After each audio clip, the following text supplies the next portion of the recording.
बात आज की चैनल के कार्यक्रम आर पार में मैं सुरेंद्र चतुर्वेदी आपका स्वागत करता हूं। दोस्तों, राजस्थान में सरकार पर भारी पड़ती नौकरशाही से विधायक बहुत परेशान हैं। राजस्थान के भाजपाई विधायक अपनी सरकार से बेहद परेशान हैं। परेशानी की वजह है सरकार के सर पर चढ़ी नौकरशाही। पर्ची सरकार में आज सरकार से ज्यादा अधिकारियों का बोलबाला है। जनता के सामने विधायक नकारा और निकम्मे साबित हो रहे हैं। जनता की अपेक्षाओं पर विधायक दो कौड़ी के सिद्ध हो रहे हैं। कई विधायक तो अधिकारियों की चपेट में आकर दुत्कारे भी जा चुके हैं। कई विधायक मजबूरी में अपनी शान बचाने के लिए अधिकारियों की तबीयत हरी करने की जरूरत भी कर चुके हैं।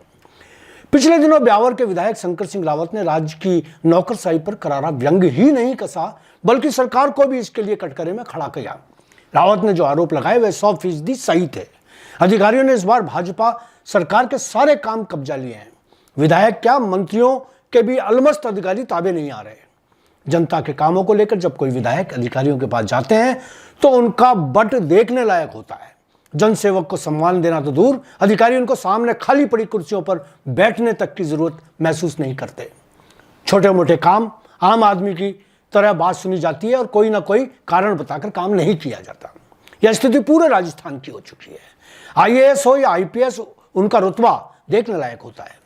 जनप्रतिनिधियों के प्रति उनका रवैया ऐसा होता है जैसे वे बादशाह हो और जनप्रतिनिधि उनके हुक्म के गुलाम। जिस विधायक से पूछो वह यह कहता मिल जाएगा कि उसके विधानसभा क्षेत्र के अधिकारियों से वह असंतुष्ट है और उनको अपने क्षेत्र में देखना पसंद नहीं करता।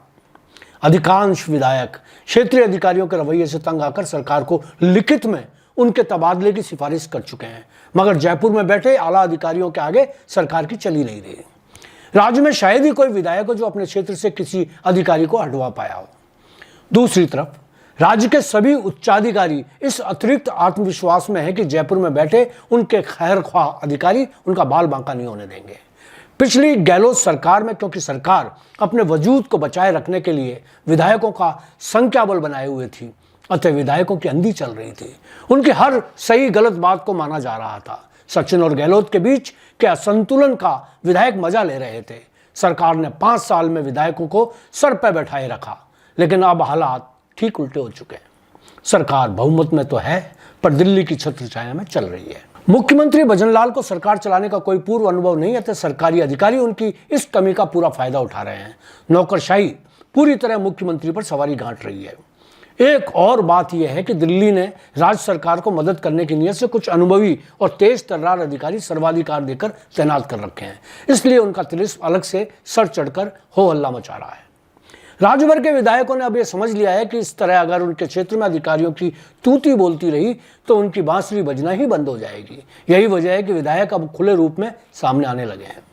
ब्यावर के विधायक ने बहादुरी के साथ जो आवाज उठाई वह अब अन्य विधायक भी उठा रहे हैं। केकड़ी के विधायक शत्रुघ्न गौतम ने मुख्यमंत्री और मुख्य सचिव तक को कह दिया है कि यदि उनके क्षेत्र में अधिकारी जनहित के काम उनके कहे पर नहीं करेंगे तो वह जनता को सीधी बात करने के लिए खुला छोड़ देंगे। वरिष्ठ नेता किरोड़ी लाल मीणा के इस्तीफे ने विधायकों को और फ्रंट फुट पर खेलने का माहौल बना दिया है। कांग्रेस और भाजपा दोनों ही पार्टियों के विधायक इस मुद्दे पर एक हो गए हैं। अधिकांश भाजपाई विधायक तो खुलेआम मीडिया के सामने मुख्यमंत्री के रूप में वसुंधरा के कार्यकाल को सराह रहे हैं। उनके समय अधिकारियों को अपनी सीमा समय पर याद दिला दी जाती थी। अधिकारियों में वसुंधरा का जायज खौफ था। ऐसा नहीं कि उस समय अधिकारी चांदी नहीं कूट रहे थे, मगर हलवा खाया भी जा रहा था तो खिलाया भी जा रहा था। इस बार मंत्री और विधायक सरकारी कर्मियों को सिर्फ हलवा खाते देखने को विवश हैं। यही वजह है कि बजट सत्र के बाद राज्य के सभी विधायकों का ज्वालामुखी फूट सकता है और अधिकारियों की नाक में नकेल कसना जरूरी हो रहा है। देखते हैं कि पर्ची सरकार का क्या बनता है। फिलहाल तो किरोड़ी लाल मीणा ने सियासत की पीठ लाल कर रखी है। आज इतना ही, धन्यवाद।